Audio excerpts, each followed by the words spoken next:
தமிழ்நாட்டில் வெயில் அதிகரித்து வரும் நிலையில் அதனால் ஏற்படும் பாதிப்புகள் குறித்து செய்தியாளர்கள் சிவமணி, குருசாமி, சுபாஷ் மற்றும் அபினேஷ் ஆகியோர் அங்கங்கு இடங்களிலிருந்து விவரங்களை தருவதற்காக காத்திருக்கின்றனர்.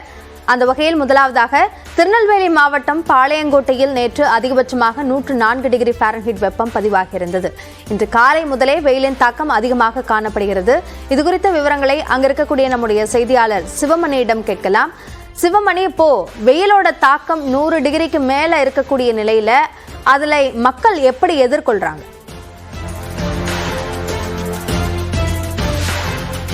நிச்சயமாக திருநெல்வேலி மாவட்டம் பாளையங்கோட்டையில் அதிகபட்சமாக நேற்றைக்கு 104 டிகிரி வெப்பம்ங்கிறது பதிவாகி இருக்கிறது. வழக்கமாக பாளையங்கோட்டை மக்கள் அப்படிங்கிறது வெயிலை மிகப்பெரிய அளவில் பொருட்படுத்தாமல் வெளியே செல்லக்கூடிய மக்களாகத்தான் இருப்பார்கள்.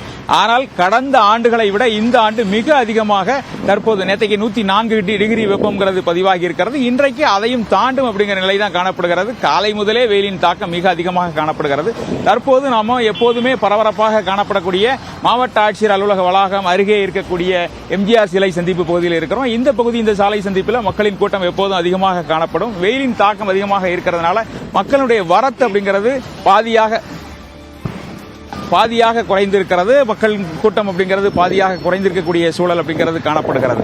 இந்த வெயிலை தங்களை பாதுகாத்துக் கொள்வதற்கு குடை உள்ளிட்ட பொருட்களை மக்கள் கொண்டு செல்லக்கூடிய நிலையும் காணப்படுகிறது. அதோடு மட்டுமல்லாம இளநீர், நொங்கு உள்ளிட்டவைகளையும் பயன்படுத்தி வெயிலினுடைய தாக்கத்தை குறைத்துக் கொள்வதற்கு தாங்கள் முயற்சி செய்யக்கூடிய நிலை தான் தற்போது இருக்கிறது. இந்த பகுதியில் இருக்கக்கூடிய மக்கள் அவர்களிடம் கேட்போம், வெயிலின் தாக்கம் அப்படிங்கிறது கடந்த ஆண்டுகளை விட தற்போது எவ்வாறு இருக்கிறது, தற்போது நிலை என்னவாக இருக்கிறது, வெயில் அப்படிங்கிறது பாளையங்கோட்டையில் வெயிலுடைய நிலை அப்படிங்கிறது எவ்வாறு இருக்கிறது, வழக்கமாக ஒரு வருடத்தில் ஒரு 6 முதல் 7 மாதங்கள் வெயில் அடிக்கக்கூடிய நிலை, இந்த ஆண்டு வெயிலுடைய தாக்கம் எப்படி இருக்கிறது? அது பாளையங்கோட்டையை பொறுத்தளவு எப்பவுமே வெயிலின் தாக்கம் அதிகமாகவே இருக்கும். ஒவ்வொரு ஆண்டுமே வெயிலுடைய தாக்கம் இருக்கும். ஆனால் எப்போது இல்லாத அளவுக்கு இந்த ஆண்டுடைய வெப்பநிலை அதிகமாக இருக்கு. டெய்லி பார்த்தீங்க அப்படின்னா வேலூர், ஈரோடு அதை பொறுத்த அளவுக்கு இங்கே வந்து வெயில் இருக்கு. எப்போவுமே 100 டிகிரி 101 டிகிரி இருக்கக்கூடிய வெயில் 104, 105, நேரத்தெல்லாம் பார்த்தீங்கன்னா 104 டிகிரி. என்ன பிரச்சனை அப்படின்னா வெயிலின் தாக்கம் அதிகரிக்கிறனால நெல்லை மாவட்டத்தில் மட்டும் தான் வத்தாத நதி, ஜீவநதி ஆறு ஓடிட்டு இருக்கு, தாமிரபரணி. இந்த வெயிலின் தாக்கம் அதிகமாக இருக்கிறனால குடிநீர் தட்டுப்பாடு வருமோங்க பெரிய அபாயத்தை வந்து மக்கள் வந்து மனநிலை இருந்துட்டு இருக்கு. ஏற்கனவே இப்போ தண்ணி வந்து எப்போவுமே காலையில் சாயங்காலம் வரக்கூடிய தண்ணி, ஒரு நேரம் 2 நாள் 3 நாளைக்கு ஒருக்க தான் தண்ணி வரக்கூடிய நிலை இருக்கு. இப்படியே வெயிலோட தாக்கம் அதிகமாக இருந்தால் குடிநீர் தட்டுப்பாடு மிகப்பெரிய அபாயம் ஏற்படும். இது போக வந்து தொற்று நோய்கள் வரும், மஞ்சக்காமாலை, இந்த மாதிரி வெயிலின் தாக்கத்தில் ஏற்படக்கூடிய நோய்களும் அதிகமாக அளவில் வந்து ஏற்படுங்கிறது எங்களுடைய ஒரு பயத்தை, ஒரு அச்சமாகவே இன்னைக்கு இருந்து கொண்டிருக்கு. நிச்சயமாக, அதாவது பாளையங்கோட்டையில் கடந்த ஆண்டுகளை விட கடந்த 20 ஆண்டுகளுக்கு மேலாக இதுபோன்ற வெப்பநிலை பதிவாகவில்லை. நேற்றைக்கு 104 டிகிரி வெப்பம் அப்படிங்கிறது பதிவாகி இருக்கிறது. இன்றைக்கு அதையும் தாண்டுவதிலிருந்து 2 டிகிரி கூடுதலாக இருக்க வாய்ப்பு இருப்பதாக அதிகாரிகள் தெரிவிக்கிறார்கள். இந்த சூழலில் தான் மக்கள் தங்களை வெயிலிருந்து பாதுகாத்துக் கொள்வதற்காக இயற்கை பானங்களை நாடுகிறார்கள். அதுவும் கிடைக்காத நிலை ஏற்படுகிறது. இளநீர் உள்ளிட்டவர்களுக்கு தட்டுப்பாடு ஏற்பட்டிருக்கிறது. அதனுடைய விலையும் பல மடங்கு அதிகரித்திருக்கிறது. 25 ரூபாய் முதல் 30 ரூபாய் வரை விற்ற இளநீர் 60 ரூபாய் வரை தற்போது விற்கக்கூடிய நிலை காணப்படுகிறது. அதற்கும் தட்டுப்பாடான சூழல் காணப்படுகிறது. வெயிலின் தாக்கம் அப்படிங்கிறது தொடர்ந்து அதிகரித்தே வருகிறது. அதிகமான வெப்பத்தை எதிர்கொள்ள வேண்டிய சூழலுக்கு அங்க இருக்கக்கூடிய மக்கள் தள்ளப்பட்டிருக்கிறார்கள். இது குறித்த கள விவரங்களுக்கு நன்றி சிவமணி. தொடர்ந்து கோவையில் கடந்த 2 வாரங்களுக்கு மேலாக 100 ஃபாரன்ஹீட்டுக்கும் அதிகமான வெயில் வாட்டி வதைத்து வரும் நிலையில் பொதுமக்கள் கடும் அவதிக்குள்ளாகி வருகின்றனர். இது சார்ந்த விவரங்களை வழங்குவதற்காக நம்முடைய செய்தியாளர் குருசாமி இணைப்பில் இருக்கிறார். குருசாமி, இப்ப கோவையை பொறுத்த வரைக்கும் வெயிலுடைய தாக்கம் சற்று மற்ற மாவட்டங்களை விட குறைவாக இருக்கும் அப்படின்னு சொல்லப்படும். இப்போ இந்த முறை 100 டிகிரி என்ற அளவிலேயே இருக்கு. இதை மக்கள் எப்படி பார்க்கறாங்க?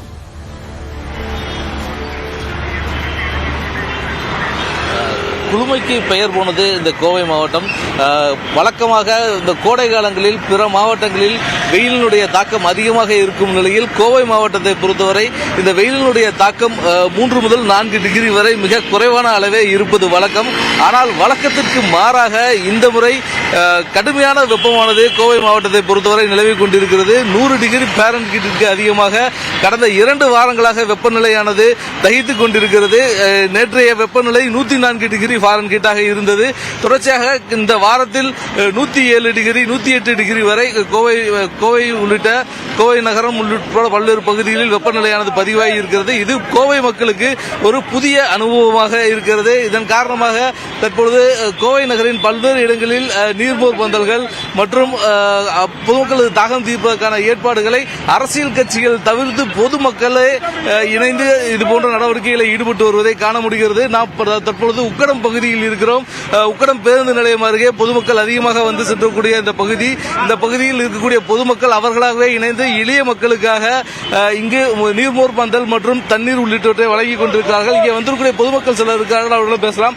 சொல்லுங்க, கோவையை பொறுத்தவரைக்கும் வெயில் எப்படி இருக்கும்? இந்த தடவை எப்படி இருக்கு? வெயில் கடுமையா 2 வாரமா இருக்குதுங்க. தொடர்ந்து கடுமையா இருக்குது. மக்கள் ஜனங்கள் ரொம்ப சிரமப்படுறாங்க. நாங்க ஆட்டோ ஓட்ட ஒரு நாளைக்கு 7 மணி 8 மணி நேரம் ஓட்டுறோம். இப்ப கடுமையா ஓட்ட முடியல. அதனால இந்த மாதிரி நீர்பந்தல் அங்கங்க ஆரம்பிச்சிருக்கனால தண்ணி எல்லாருக்கும் கொஞ்சம் நல்லா இருக்கு, குடிக்கிறதுக்கு நல்லா இருக்குது. அப்புறம் ரோஸ் மில்க் எல்லாம் ஆரம்பிக்கிறாங்க. அப்ப ஃப்ரூட்ஸ் எல்லாம் கொடுத்துட்டு இருக்காங்க. வழக்கமா கோயம்புத்தூர் கிளைமேட் எப்படி இருக்கும்? இப்ப ரொம்ப கடுமையா இருக்குது. ரொம்ப கடுமை. இந்த 2 வாரமா தொடர்ந்து கடுமையா இருக்குது. ரொம்ப கடுமையா அங்கங்க நீர்பந்தல் அங்கங்க ஜனங்களுக்கு ஆரம்பிச்சிட்டு இருக்காங்க. கொடுத்து கொஞ்சம் நல்லா இருக்கு. அதே மாதிரி அரசாங்கம் மாதிரி நிறைய நீர்பந்தல் ஆரம்பிச்சு கொடுத்தாங்கன்னா கொஞ்சம் ஜனங்களுக்கு கொஞ்சம் நல்லா இருக்கும். இங்கு இந்த பகுதியை சேர்ந்த பொதுமக்கள் சிலர் அவர்களாக நீர்மூழ்கு பந்தல் அமைத்திருக்கார்கள். அவர்கள் பேசலாம்.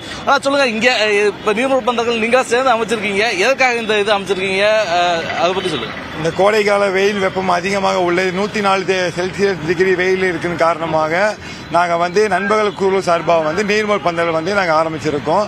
இது இதோட 3-4 நாள தொடர்ந்து ஊத்திட்டு இருக்கோம். மேலும் மேலும் இந்த வெயில் முடிகிற வரையும் ஊத்துற மாதிரி எல்லாமே முடிவு பண்ணி நாங்கள் பண்ணிட்டு இருக்கோம். நண்பர்கள் குழு சார்பாக நாங்கள் எல்லாமே பண்ணிட்டு இருக்கோம். இங்க வந்து பொதுமக்கள் ஐயா சொல்லுங்க, வெயில் எப்படி இருக்குங்க ஐயா?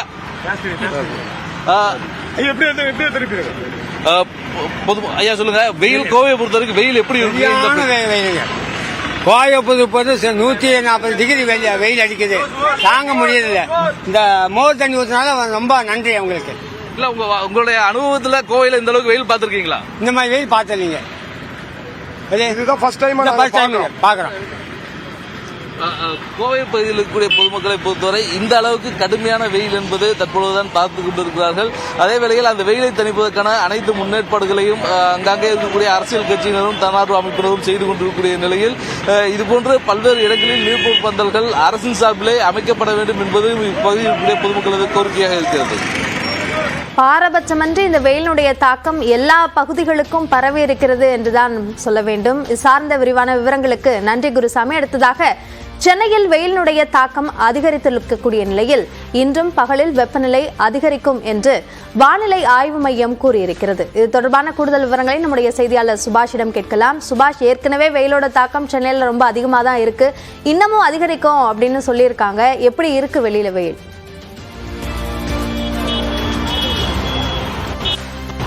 பகல் நேர வெப்பநிலை மிக அதிகமாக இருக்க போகிறது. இன்றைய தினமும் நேற்றும் அதிகமாக இருந்தது, இன்றும் அதிகமாக இருக்கும் அப்படின்றத சொல்லியிருக்காங்க. 102 டிகிரி நேற்று நுங்கம்பாக்கம் பகுதியில் பதிவாகி இருக்கு. அதே போல இன்று காலையிலேயே தற்போது 99 டிகிரி ஃபாரன்ஹீட் வெயில் பதிவாகி இருக்கு. இந்த தருணத்தில் 11 மணி வாக்கில் தொடர்ச்சியாக அந்த வெப்பநிலையானது ஏற இருக்கிறது. தேவையில்லாமல் வெளியே வர வேண்டாம்னு வானிலை ஆய்வும் சொல்லியிருக்கு, மாவட்ட நிர்வாகமும் சொல்லியிருக்கு. காலையில் 11 மணியிலிருந்து 3 மணி வரை பார்க்கலாம். பரபரப்பாக இயங்கக்கூடிய இந்த மவுண்ட் ரோடு அண்ணா சாலை பகுதியே வெறிச்சோடி வெகு சில வாகனங்கள் மட்டுமே இயங்கக்கூடியதாக இருக்கிறத பார்க்க முடியுது. பொதுமக்கள் வந்து செல்லக்கூடிய இடங்களில் தண்ணீர் பந்தல்கள் ஆங்காங்கே அமைக்கப்பட்டிருக்கின்றன. மாவட்ட நிர்வாகம் சார்பாகவும் அதே போல பொது சுகாதாரத்துறை சார்பாகவும் அமைக்கப்பட்டிருக்கிறது. வந்து செல்லக்கூடியவர்கள், சாலையில் கடந்து செல்லக்கூடியவர்கள் குடைபிடித்து செல்லக்கூடியதையும் பார்க்க முடியுது. வெயிலுடைய தாக்கத்தினால அடுத்த ஒரு வாரத்திற்கும் இதே நிலைதான் நீடிக்கும் என்று வானிலை ஆய்வு மையம் கணித்திருக்கிறது. இந்த வெப்பத்தின் நிலை அதிகமாக இருக்கக்கூடும் சென்னையில் அப்படின்றத சொல்லியிருக்காங்க. ஒவ்வொரு மக்கள் தேவைக்கு ஏற்ப மட்டுமே இந்த 11 மணிலேருந்து 3:30 மணி வரை இருக்கக்கூடிய அந்த காலகட்டத்தில் தேவைக்கு ஏற்ப மட்டுமே வரணும் அப்படின்றத சொல்லியிருக்கிறாங்க. பொதுமக்கள் பல்வேறு இன்னல்களுக்கு ஆளாகி இருக்கிறாங்க. குறிப்பாக வெயிலோடைய தாக்கம் உடல் உபாதைகளை ஏற்படுத்துவதையும் நம்மளால பார்க்க முடியுது. அப்படியே ஒட்டுமொத்தமாக சொல்லணும்னா இந்த கோடை காலத்தை எப்படியாவது சமாளித்து விட வேண்டும் என்பதற்காக பொதுமக்கள் பல்வேறு விதமான காரணிகளில் கையாண்டு வரக்கூடியதையே நம்மளால பார்க்க முடிகிறது. சுபாஷ், வெயிலினுடைய தாக்கம் ஒவ்வொரு நாளும் அதிகரித்தே காணப்படுகிறது. வெளியில் வர வேண்டாம் என்றாலும் சென்னை போன்ற நகரங்களில் வெளியில் வர வேண்டிய ஒரு அவசியம் பலருக்கும் இருக்கிறது. இது சார்ந்த விரிவான விவரங்களுக்கு நன்றி. அடுத்ததாக, வெயிலிலிருந்து மக்களை பாதுகாப்பதற்காக தமிழ்நாடு அரசு சார்பில் என்னென்ன ஏற்பாடுகள் செய்யப்பட்டிருக்கின்றன என்பது சார்ந்த விவரங்களை நம்முடைய சிறப்பு செய்தியாளர் அபினேஷிடம் கேட்கலாம். அபினேஷ், இப்போ அரசு தரப்புல என்னென்ன ஏற்பாடுகள் செய்யப்பட்டிருக்கு? பல எச்சரிக்கைகள் கொடுத்திருக்காங்க, வலியுறுத்தல்கள் எல்லாம் கொடுக்கப்பட்டிருக்கு. அதை உறுதிப்படுத்துறதுக்கு அரசு தரப்புல இருந்து என்ன செஞ்சிருக்காங்க?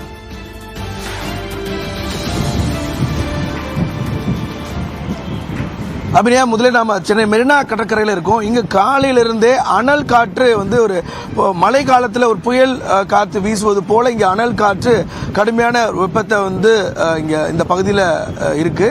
குறிப்பா சென்னை மட்டும் இல்லாமல் சென்னையை காட்டிலும் பல்வேறு உள் மாவட்டங்களில் தமிழ்நாட்டின் பிற பகுதிகளில் அதிக வெப்பம் வந்து தினந்தோறும் பதிவாகி இருக்கிறது. முன் எப்போதும் இல்லாத வகையில் கடும் வெயிலின் தாக்கத்தினால பொதுமக்கள் கடுமையாக அவதிக்கு உள்ளாகி இருக்கிறாங்க. தமிழக அரசை பொறுத்தவரை பல்வேறு முன் எச்சரிக்கை நடவடிக்கைகளை எடுத்துட்டு இருக்காங்க. குறிப்பாக சுகாதாரத்துறை சார்பில் தமிழ்நாட்டில் கூடிய மாநிலத்தில் அனைத்து மருத்துவமனைகளிலும், குறிப்பாக தலைமை மருத்துவமனைகளிலும், அதே போல அந்தந்த தாலுகா இருக்கக்கூடிய மருத்துவமனைகளிலும் தயார் நிலையில் இருக்கணும். குறிப்பாக இந்த வெயிலின் போது ஏற்படக்கூடிய பல்வேறு நோயாளிகள் அனுமதிக்கப்பட்டால் அவர்களை வந்து எதிர்கொள்ள தயாராக இருக்கணும் அப்படிங்கிற அறிவுறுத்தல்களை வந்து சுகாதாரத்துறை சார்பாக ஒரு சுற்றறிக்கையாக வெளியிட்டிருக்கிறாங்க. அனைத்து மருத்துவமனைகளிலும் படுக்கை வசதிகள் தயாராக இருக்கிறது. மற்றொரு புறம் சுகாதாரத்துறை சார்பாக தமிழ்நாட்டில் 1000 இடங்களில் ORS பவுடர் கலந்துக்கக்கூடிய அந்த தண்ணீர் கொடுக்க இருக்கிறாங்க. குறிப்பாக அதிக வெப்பத்தின் காரணமாக மயக்கம் ஏற்படக்கூடிய இருக்கும், வாந்தி மயக்கம் உள்ளிட்டவை ஏற்பட இருக்கும். எனவே உடலில் நீர் சத்து குறைந்து மயக்கம் ஏற்படக்கூடிய சூழல் இருக்கும். எனவே பொது இடங்களில் 1000 இடங்களில் இந்த ORS வாட்டர் கொடுப்பதற்கான இந்த சுகாதாரத்துறை சார்பாக ஏற்பாடு செய்திருக்கிறாங்க. மற்றொரு புறம் சென்னை பெருநகர மாநகராட்சியை பொறுத்தவரை பெருநகர மாநகராட்சி சென்னையில் 150 இடங்களில் தண்ணீர் பந்தல் ஏற்பாடு செய்திருக்கிறாங்க. அதே போல நகராட்சி நிர்வாகம் துறை சார்பாக மாநிலத்தில் 1038 இடங்கள், குறிப்பாக பேருந்து நிலையங்கள் உள்ளிட்ட பொது இடங்களில் வந்து தண்ணீர் பந்தல் ஏற்பாடு செய்திருக்கிறாங்க. இது தவிர அந்தந்த மாவட்ட நிர்வாகம் தொடர்ந்து பொதுமக்களுக்கு நாள்தோறும் பல்வேறு அறிவுறுத்தல்களை வழங்கி வராங்க. அதாவது தேவையின்றி குழந்தைகள், கர்ப்பிணி பெண்கள், முதியவர்கள் காலை 11 மணி முதல் பிற்பகல் 3:30 மணி வரை வெயிலில் வர வேண்டாம் அப்படிங்கிற அறிவுறுத்தலை தொடர்ந்து அறிவுறுத்திருக்காங்க. தேவையின்றி வெளியில வர வேண்டாம் அப்படிங்கிறதும். மேலும் தமிழக அரசை பொறுத்தவரை தொழிலாளர் பாதுகாப்பு ஆணையம் ஒரு சுற்றறிக்கையை ஏற்கனவே 5 நாட்களுக்கு முன்பு வெளியிட்டிருந்தாங்க. அதாவது இந்த கட்டிட பணிகள், அதே போல சாலை அமைக்கக்கூடிய பணிகள், அதே போல கடும் அதாவது கொதிநீர் கலன்களில் வேலை செய்யக்கூடிய பணியாளர்களுக்கு தேவையான அடிப்படை வசதிகளை செய்து கொடுக்க வேண்டும். அவர்களுக்கு அவ்வப்போது இடைவெளி விட்டு அவர்களுக்கு பணி என்பது கொடுக்கப்பட வேண்டும் அப்படிங்கிறதையும் கொடுத்திருக்கிறாங்க. இது தவிர தமிழக அரசினுடைய பேரிடர் மேலாண்மை ஆணையம் தொடர்ந்து பல்வேறு அறிவுறுத்தல்களை வழங்கி வராங்க. பொதுவாக மின்சார சாதனங்களை தொடர்ந்து கவனமாக கையாள வேண்டும். அதே போல ஜன்னல் கதவுகளை வந்து திறந்து வைத்திருக்க வேண்டும். முதியோர்கள், பெண்கள், குறிப்பாக கர்ப்பிணி பெண்கள் ஒரு இல்லத்தில் இருக்காங்கன்னா அவங்களுக்கு தேவையான காற்றோட வசதி இருக்குமாறு தொடர்ந்து அவ்வப்போது வந்து ஜன்னல்களை திறந்து வைக்க வேணும் அப்படிங்கிறதையும் அறிவுறுத்தல் சொல்லியிருக்காங்க. குறிப்பாக வனப்பகுதிகளை பொறுத்தவரை இந்த கடும் வெப்பத்தின் காரணமாக காட்டுத்தீ ஏற்படாமல் இருப்பதற்காக தொடர்ந்து வனப்பகுதிகளில் அதை கண்காணிக்கக்கூடிய பணிகளையும் தமிழக அரசு முடுக்கிவிட்டிருக்கு. குறிப்பாக இந்த வெப்பத்தில் வன விலங்குகளும் கடுமையாக பாதிக்கப்படக்கூடிய சூழல் இருப்பதனால வனப்பகுதிகளில் தேவையான தண்ணீரை ஏற்படுத்தி தர வேண்டும் அப்படிங்கிறதையும் வனத்துறை சார்பாக ஏற்பாடு செய்யப்பட்டிருக்கிறது. எனவே இந்த ஜூன் வரை இந்த கடும் வெயில் தாக்கம் இருப்பதன் காரணமாக தொடர்ந்து அரசு இது போன்ற பல்வேறு முன்னெச்சரிக்கை நடவடிக்கைகளை எடுத்து வருகிறது. அபிநயா, அரசு தரப்பிலும் இந்த வெயிலை சமாளிப்பதற்கும் பொதுமக்களை அதிலிருந்து காப்பதற்கும் பல்வேறு ஏற்பாடுகள் செய்யப்பட்டிருக்கின்றன. அதனை முழுமையாக அமல்படுத்த வேண்டும், நடைமுறைப்படுத்த வேண்டும் என்பதும் ஒரு அவசியமான ஒரு விஷயமாக இருக்கிறது. வெயிலினுடைய தாக்கம் சார்ந்த பல்வேறு தகவல்களை பல பகுதிகளிலிருந்து வழங்கியமைக்கு சிவமணி, குருசாமி, சுபாஷ், அபினேஷ் ஆகிய அனைவருக்கும் நன்றி.